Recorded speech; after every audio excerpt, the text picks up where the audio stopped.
What happens when a 19-year-old from the Philippines walks into Miami and walks out with the entire sports marketing world fighting over her signature?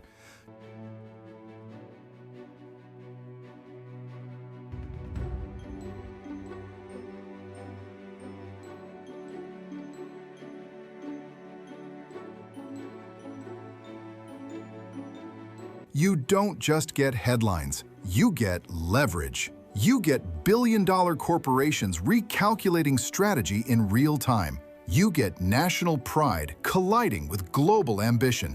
And suddenly, what started as a tennis breakthrough becomes a geopolitical chess match disguised as endorsement negotiations.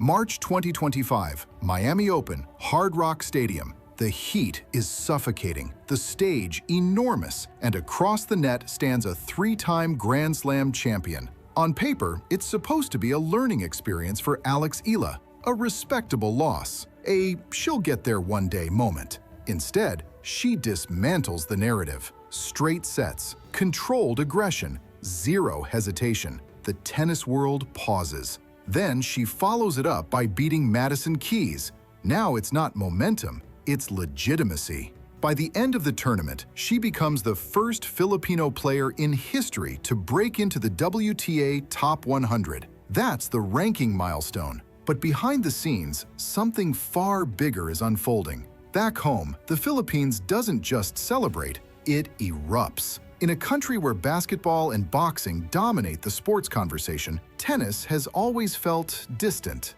elite, expensive, inaccessible. And suddenly, there's a 19-year-old Filipina trained at the Rafa Nadal Academy, carrying the Philippine flag into global relevance. Media coverage explodes. Social media surges. Magazine covers follow. She isn't just a rising athlete anymore. She's a symbol. And symbols are powerful. Brands know that. Brands move fast when symbols are born.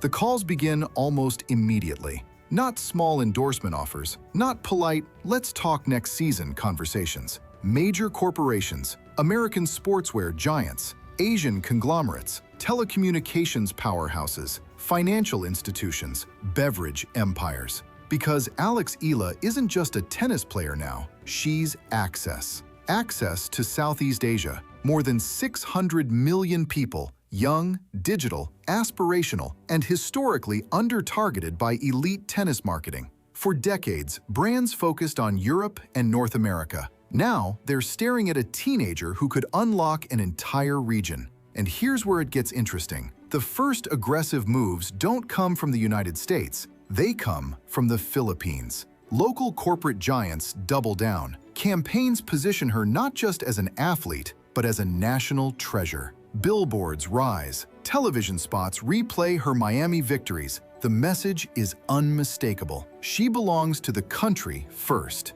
That shift transforms the equation. Because once a nation emotionally claims you, global brands must tread carefully. This isn't just about signing a contract, it's about navigating identity. Nike, which had quietly supported her during her junior career, suddenly realizes the stakes have changed. She's no longer a developmental prospect. She's headline material. She's beating elite players. She's trending globally. And if they hesitate, someone else could step in. So the reported upgrade comes. Bigger commitment, performance incentives. But the real power move isn't financial, it's cultural. A Filipino heritage collection launches. National colors, traditional design inspiration, her personal branding woven into the rollout. It sells fast. Social media lights up. It's strategic brilliance. Global brand meets local pride. But celebration quickly turns into debate. Some fans see meaningful representation. Others question whether global corporations are monetizing cultural identity.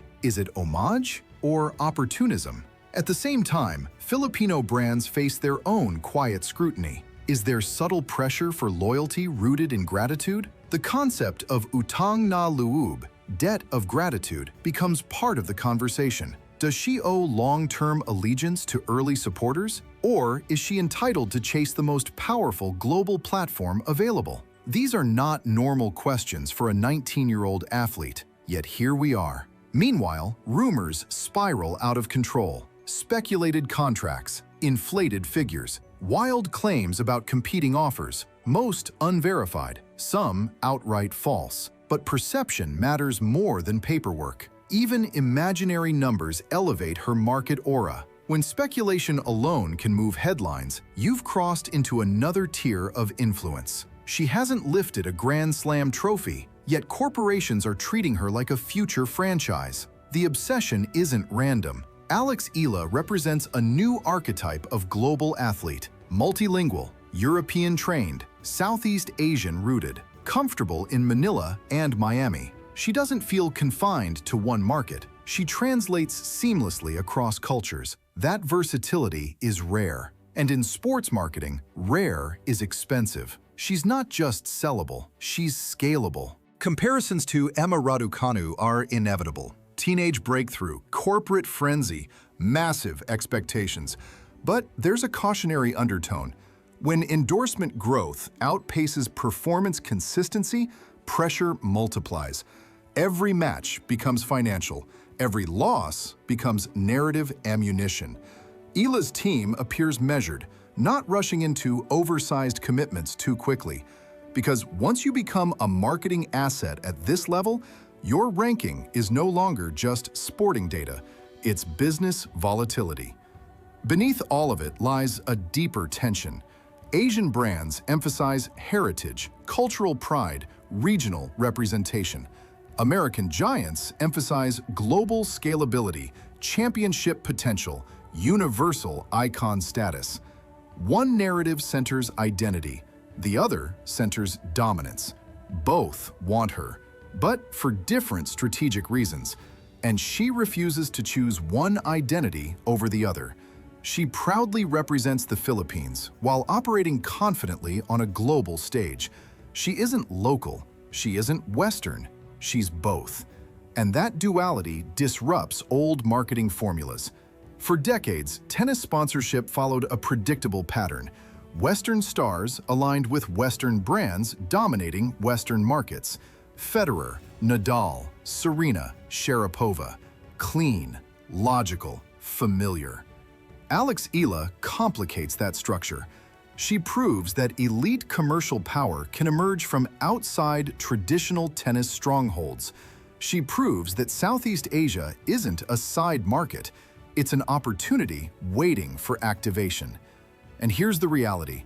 If she keeps climbing, top 50, deep Grand Slam runs, a WTA title, this sponsor war escalates. More brands enter. Bigger contracts surface.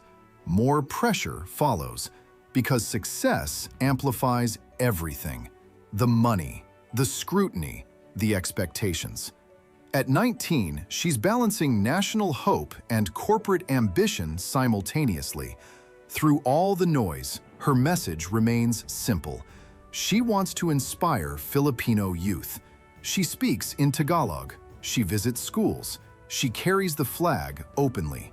That authenticity doesn't feel manufactured. It feels lived. And ironically, authenticity is the one thing corporations can't fabricate.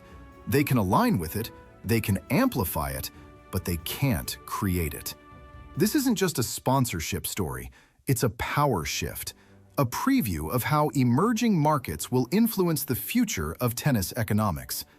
Eala didn't just win matches in Miami, she forced global brands to reconsider geography, identity, and value.